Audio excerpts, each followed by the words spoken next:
Olá, eu sou Diego Pimentel.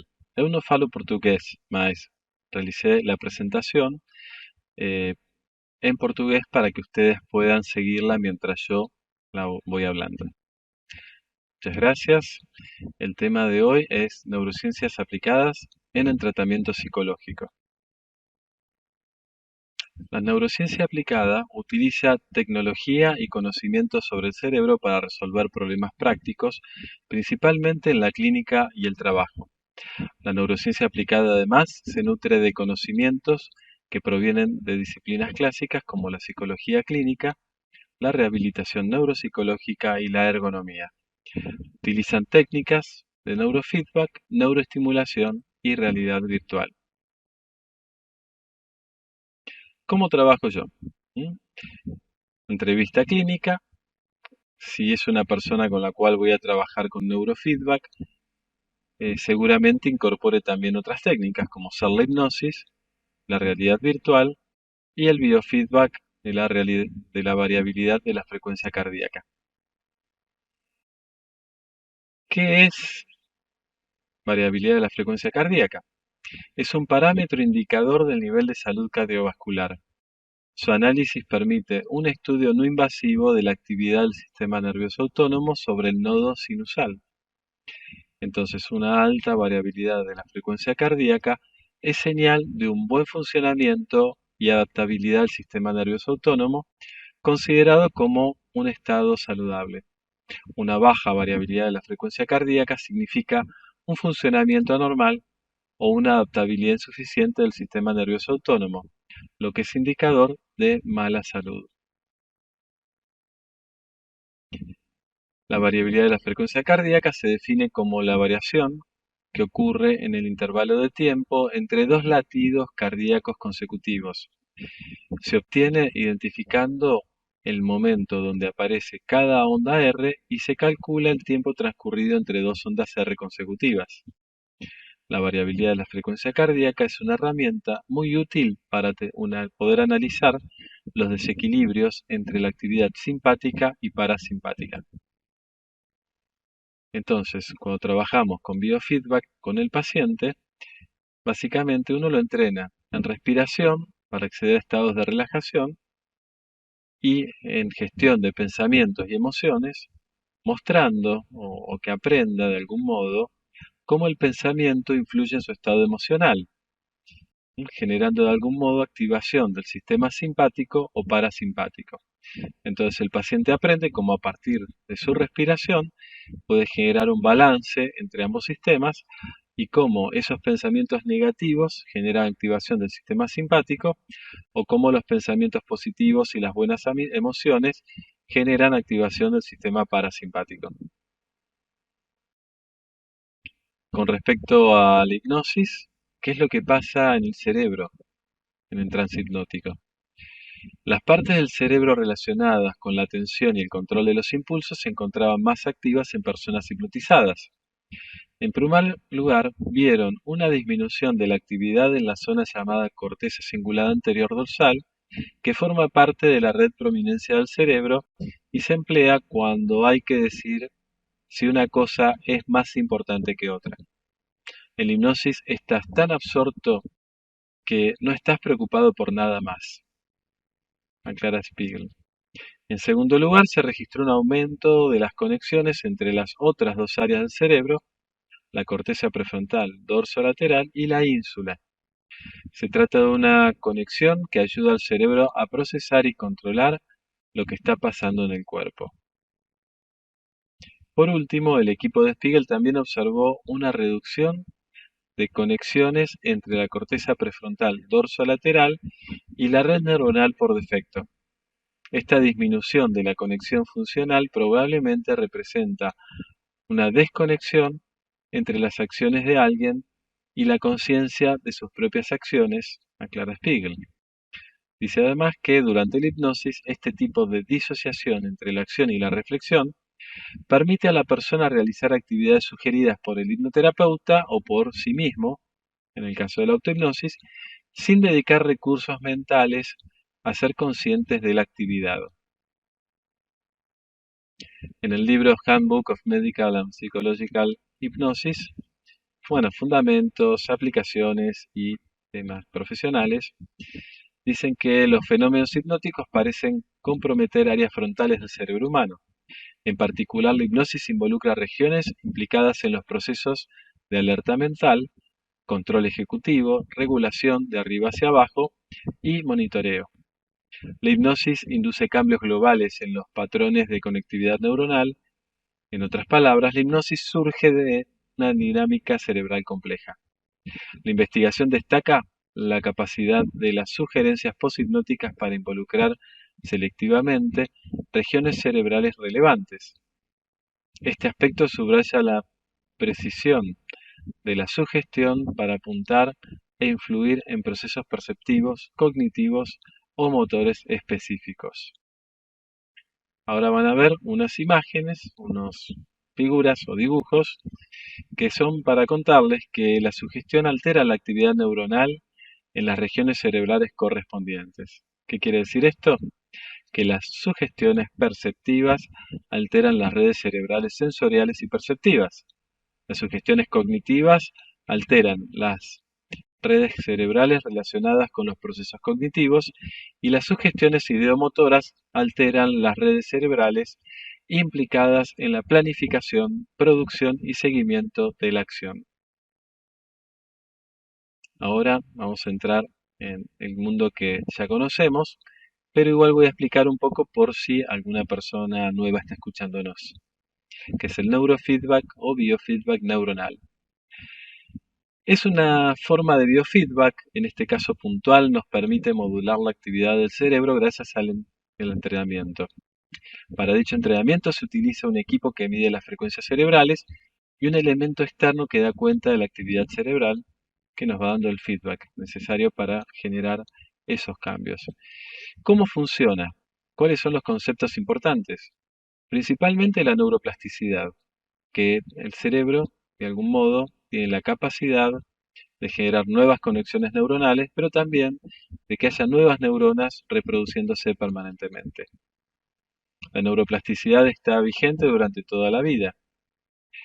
Y para generar estos cambios es importante la motivación, la repetición, el refuerzo positivo o el premio y el refuerzo negativo o castigo. ¿Por qué? Porque mientras hacemos neurofeedback está la repetición, está la motivación, porque estamos mirando que nos gusta el estímulo externo, el refuerzo positivo porque cada vez que el cerebro activa aquella área o calma aquella área con la cual estamos trabajando, va a tener un refuerzo positivo. Y va a tener un refuerzo negativo cada vez que estemos haciendo las cosas mal, cada vez que el cerebro no esté cumpliendo con el protocolo específico. ¿Qué hacemos? Primero hacemos un escaneo cerebral. A partir del escaneo cerebral tenemos la información del cerebro de la persona. Y con esta información realizamos el entrenamiento cerebral con neurofeedback. ¿Mm?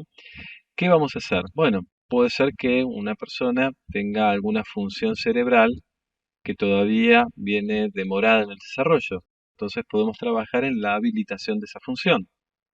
También podemos trabajar en la rehabilitación de una función. Cuando hay algún problema, cuando esa función está en déficit, ¿m? O cuando hubo algún tipo de lesión. También podemos trabajar sobre síntomas, entonces ansiedad, depresión, trastornos del sueño y todos aquellos síntomas que nosotros conocemos que ya sea por nuestros pacientes o por lo que vamos leyendo, sabemos que hay un montón de síntomas que pueden tener mejoras a partir del entrenamiento cerebral. Y también la optimización cerebral, donde hay personas que vienen, digamos que muchos de nuestros pacientes vienen por un problema y terminan solucionando varios, pero también hay otras personas que no plantearían problemas, pero un deportista, por ejemplo, puede mejorar su cerebro para la actividad que realiza, o un empresario también estar más preparado para aquello que tiene que enfrentar, al igual que un estudiante. Continuamos con otro de los temas del día, que es la realidad virtual. En mi caso puntual, yo tengo dos tipos de equipos, uno con el que se puede trabajar online a la distancia y otro para trabajar de manera presencial. ¿Mm? Primero quiero contarles acerca de la imaginación versus la experiencia, y se descubrió que durante la imaginación se producía un aumento del flujo de información desde el lóbulo parietal del cerebro hacia el lóbulo occipital. El lóbulo parietal es la zona cerebral encargada específicamente de recibir las sensaciones del tacto, calor, frío, presión, dolor y de coordinar el equilibrio. Y el lóbulo occipital, por su parte, se ocupa de procesar las imágenes. Mientras imaginamos, la información fluiría desde una región de orden superior, que combina las aportaciones de varios de los sentidos, a una región de orden menor. Como contraste, la recreación de la información visual captada por los ojos tendería a fluir desde el lóbulo occipital, que conforma en gran parte la corteza visual, hacia arriba, hacia el lóbulo parietal. Señala Van Dien, que es el que trae esta información, que parece que el funcionamiento de nuestro cerebro y el de los animales es direccional, que las señales neuronales se mueven en una dirección particular y luego se detienen y comienzan en otro lugar. Él dice que considera que esto es un tema realmente nuevo que no había sido explorado. Entonces, ¿qué es lo que pasa en la realidad virtual? Sucede lo siguiente, las áreas de nuestro cerebro que se activan en una experiencia de realidad virtual son las mismas que cuando estamos desenvolviéndonos en nuestra vida habitual. La diferencia radica en el grado de activación. En realidad virtual, la intensidad de activación es un 40% inferior a la de experiencias no virtuales con tecnología actual. Lo que significa que si bien las regiones de nuestro cerebro que se activan en ambos tipos de experiencias son las mismas, la actividad cortical, flujo sanguíneo y transmisión de impulsos eléctricos se encuentran más suprimidos en entornos de realidad virtual.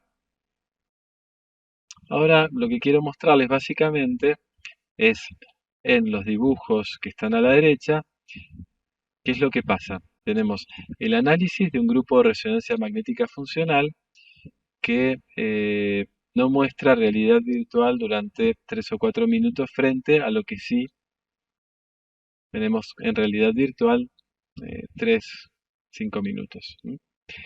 La línea verde va mostrándonos cómo la corteza anterior, en la figura 1, la corteza somatosensorial primaria, la corteza somatosensorial secundaria y la ínsula y el tálamo, respectivamente.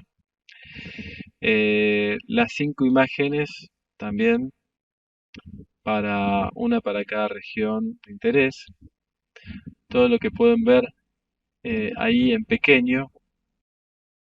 Luego en esta otra, vamos a ir un poquito más rápido porque si no no llegamos. Esto después igual ustedes lo pueden ver. Pero básicamente tenemos imágenes por un lado de cómo está trabajando el cerebro de manera normal, tradicional, y en la otra, qué es lo que está pasando cuando la persona está en realidad virtual. Cómo es la activación de ese cerebro en realidad virtual. Por último, quería contarles acerca de la eficacia de la realidad virtual, que es que la realidad virtual comparte con el cerebro el mismo mecanismo básico, que son simulaciones incorporadas. Según la neurociencia, para regular y controlar el cuerpo en el mundo de manera efectiva, el cerebro crea una simulación incorporada del cuerpo en el mundo que se usa para representar y predecir acciones, conceptos y emociones.